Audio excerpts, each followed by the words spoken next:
Everyone, সবাই কেমন আছো? Welcome to my channel myself Mousumi. আজকে আরও একটা নতুন ভিডিও নিয়ে তোমাদের কাছে চলে এসেছি।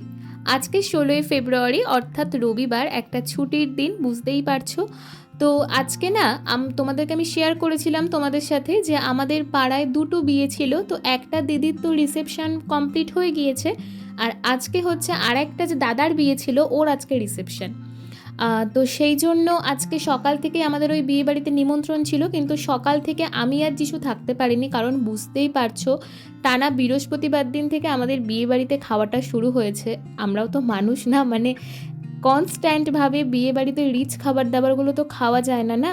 তো সেই জন্য সকালবেলায় ভাবলাম যে হালকা পাতলাই কিছু খেয়ে নেব, আর দুপুরবেলায় যাওয়ার ইচ্ছা আছে। এবার দেখি কতদূর কি যেতে পারি, কারণ আমি একদম সকালবেলায় স্নান করে ফ্রেশ হয়ে নিয়ে চলে এসেছি। এখানে আমি দেখতেই পারছো ক্রিম ট্রিম মাখছি, কারণ আজকে সকালবেলায় আমার আর যিশুর ডক্টরের চেক আপ আছে, মানে মেনলি যিশুরই ডক্টরের চেক আপ আছে। যিশুকে নিয়ে চোখের ডাক্তারের কাছে যাব। তো ভাবলাম একেবারে স্নান করে ফ্রেশ হয়ে বেরোই। আর অনেকটা দেরিতে ঘুম থেকে উঠেছিলাম, কারণ গতকাল যেহেতু কন্যাযাত্রী গিয়েছিলাম, তো বাড়িতে আস্তে আস্তে প্রায় 12টা মতন বেজে গিয়েছিল। আর আজকে ঘুম থেকে উঠতে উঠতে এই মোটামুটি 10টা সামথিং এরকম বেজে গিয়েছে। তো ঘুম থেকে উঠেই স্নান টান একেবারে করে নিয়েছি, পুজোটা মামুনিই দিয়ে নিয়েছে, আমার আর পুজোটা দেওয়া নেই। তো এই প্রত্যেক দিনের অভ্যেস, স্নান করার পরে যেই ক্রিমগুলো আমি মাখি, এর আগে তোমাদের সাথে বহুবার শেয়ার করেছি, আজকেও বলছি। প্লামের গ্রিন টি টোনার, আর তার সাথে হচ্ছে ফোটোস্টেবেলের সানস্ক্রিন, ব্যাস। আর তারপর চুলটা আঁচড়ে নিলাম, দেন তারপরে চুলটাকে বেঁধে একটু সিঁদুর পরে নেব। আর সকালবেলায় আমি আর যিশু যাব না, কিন্তু বাবার মামনিকে যেতে বললাম বিয়েবাড়িতে খেতে, কারণ সবাই না গেলে তো একটা খারাপ দেখায়। কারণ যতই হোক এক পাড়াতে থাকতে গেলে সবার সাথেই তো একটা ভালো সম্পর্ক রাখতে হয়, তাই না? তো বাবার মামনি সকাল থেকে বিয়েবাড়িতেই বললো খাবে, আর আমিও বললাম ওখানেই যাও তোমরা। আর আমি আর যিশু আর যাচ্ছি না, তোমাদেরকে তো আগেই বললাম। তো যিশুকে বললাম যে দোকান থেকে চিড়ে, টক দই আর বাড়িতে কলা আছে, তো ওটাই খেয়ে নেব। পেটটাও একটু ঠান্ডা থাকবে, শরীরটাও একটু ভালো থাকবে। যাই হোক, আর কি বলো তো, আমার বিয়ে 1.5 বছর হতে চললো। এই 1.5 বছরে অনেক বিয়ে বাড়িতেই নিমন্ত্রণ পেয়েছি আমার শ্বশুরবাড়ির পাড়ায়, কিন্তু ওনাদের মতন না কেউ এইভাবে বলেনি যে আগের দিন থেকে থাকা কিংবা পরের দিনকে থাকা। ওনারা এতভাবেই বলেছিল যে আমি সবটাতেই থাকার চেষ্টা করেছি, এবং আমিও ভীষণ আনন্দ পেয়েছি। আর তোমাদের সাথেও সমস্ত ভিডিওগুলো শেয়ার করেছি, তোমরাও নিশ্চয়ই দেখেছো, ভীষণ আনন্দ পেয়েছো। এবং যারা যারা দেখোনি তারা কিন্তু অবশ্যই দেখো, ভীষণ আনন্দ লাগবে। আচ্ছা যাই হোক, চিড়ে আর দইটা তো ভালোভাবে মেখে নিয়েছি, যিশুকেও দিলাম, পাশে কলা নিয়ে নিয়েছিলাম। তো এই যে খেয়ে কিন্তু আমরা রেডি হয়ে গিয়েছি আর বেরিয়েও পড়েছি। আসলে কয়দিন ধরেই না যিশুর চোখে একটু প্রবলেম হচ্ছিল। আসলে তোমরা যারা যারা চশমা ইউজ করো তারা খুব ভালো করে জানবে, আমি তো ইউজ করি না, আমার না খুব একটা ভালোও লাগে না চশমা পরতে। তো যাই হোক, ওই চোখের প্রবলেমের থেকে ওর একটু সাইনাসের পেইন হচ্ছিল, মাইগ্রেনেরও পেইন হচ্ছিল। তো ভাবলাম যে একটা ডক্টরের চেক আপ করিয়েই নিই।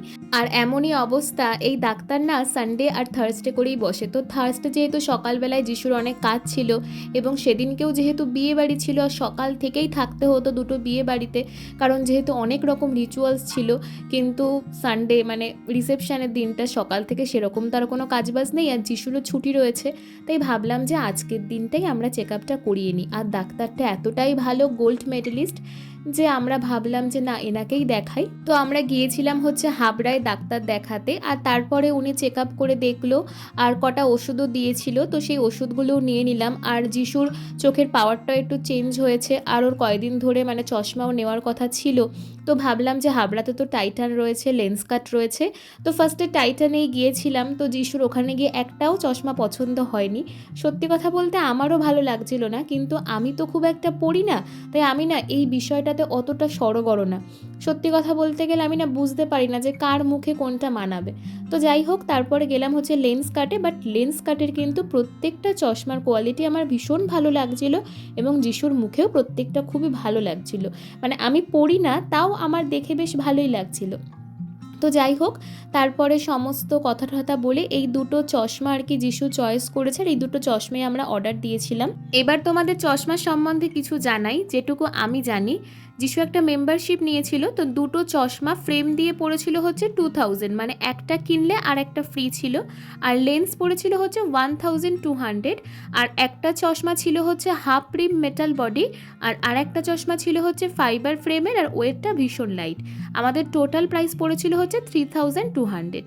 আর এই ডক্টর দেখিয়ে, টাইটানে গিয়ে, লেন্স কাটে গিয়ে সব কিছু অর্ডার দিয়ে তখন দেখি প্রায় বাজে দুপুর 4টে মতন। তোমরাই বলো তখন কি কোনো বিয়ে বাড়িতে খেতে যাওয়া যায়? তাই ভাবলাম যে আমার তো বাবার বাড়ি হাবড়াতে, তো মায়ের কাছেই চলে যাই, দেখি কোনো কিছু খাবার দাবার পাই নাকি। তো বাড়িতে গিয়েছিলাম, মা পরোটা করে দিয়েছিল, আর সজনে ফুল ভেজানো ছিল, সজনে ফুলের বড়া করে দিয়েছিল, আর ঘরে পাউরুটি ছিল, সন্দেশ ছিল, তো পাউরুটি ছেঁকে তার সাথে সন্দেশ দিয়ে দিয়েছিল খেতে।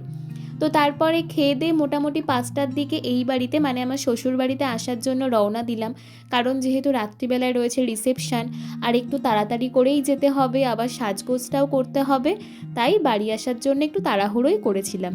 তো যাই হোক, তারপরে বাড়ি আসার সময় ভাবলাম যে অনেকটাই গরম পড়েছে, আর আইসক্রিম খেতে আমি ভীষণ ভালোবাসি, তাই আমাদের বাড়ির কাছেই মোড়ের মাথাতেই এই দোকানটাতে দাঁড়িয়েছিলাম। যিশুরও কিছু নেওয়ার ছিল টুকটাক, আর আমি নিয়েছিলাম হচ্ছে কর্নেটো আইসক্রিম। আমার সত্যিই মনে নেই যে আমি কোন ফ্লেভারের আইসক্রিমটা নিয়েছিলাম, কিন্তু ভীষণ ভালো ছিল খেতে। তো যাই হোক, তারপরে বাড়িতে এসে রাত্রিবেলায় যেই শাড়িটা পরবো সেটা বের করে গুছিয়ে রাখলাম। তো রাত্রিবেলায় কীভাবে সাজলাম, কী পরলাম, সব কিছু নিয়ে কিন্তু আর একটা ব্লগ আসছে। আজকের ব্লগটা এখানেই শেষ করছি। ভিডিওটা ভালো লাগলে অবশ্যই জানিও কমেন্টে। সবাই ভালো থেকো, সুস্থ থেকো, দেখা হচ্ছে নতুন কোনো ভিডিওতে। টাটা।